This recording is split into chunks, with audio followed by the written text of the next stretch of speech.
If you saw a woman remove her face at midnight, would you run? Or would you stay silent, knowing she might hear you breathe? In an old Chinese tale, a scholar named Wang Sheng brought a beautiful young woman into his home.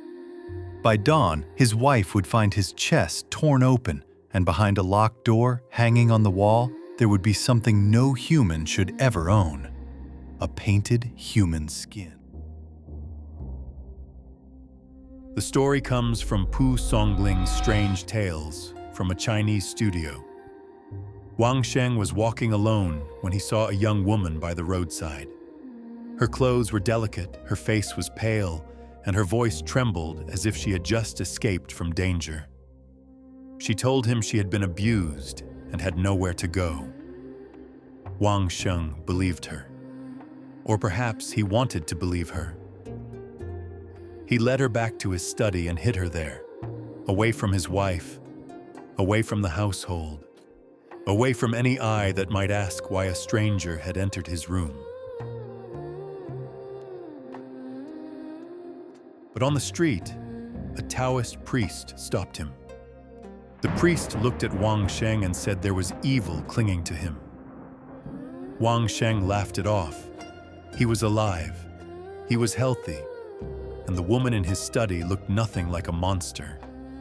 That is the danger of a perfect disguise. The thing behind it never needs to force the door open. You invite it in yourself.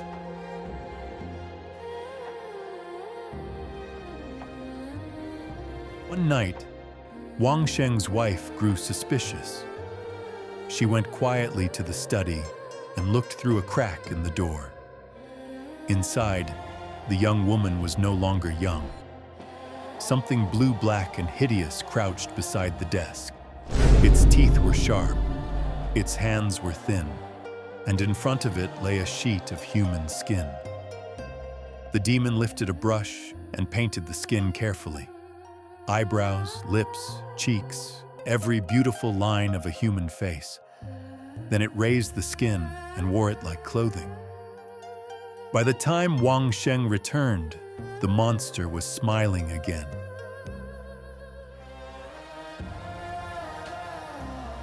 The wife begged him to send the woman away. But desire can make a man defend the very thing destroying him. Wang Sheng went back to the priest only after fear had already entered the house. The priest gave him a charm and told him to seal the door. But the demon was already inside. That night, it tore through the paper charm, entered Wang Sheng's room, ripped open his chest, and took his heart. When the household found him, he was lying cold, his body hollowed out from within.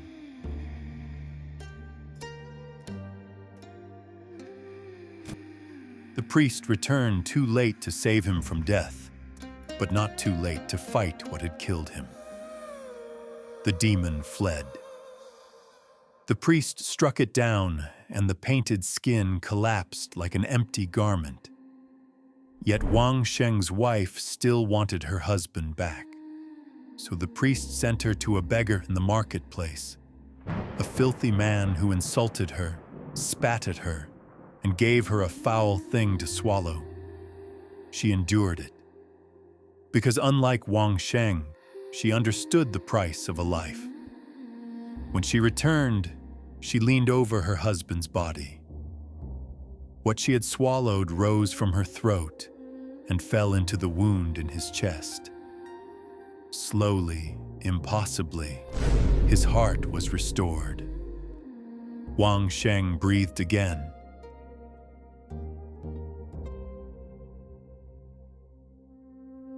People remember the painted skin as a story about a demon, but Pu Songling's warning is colder than that. The demon only painted the skin. Wang Sheng chose to trust it.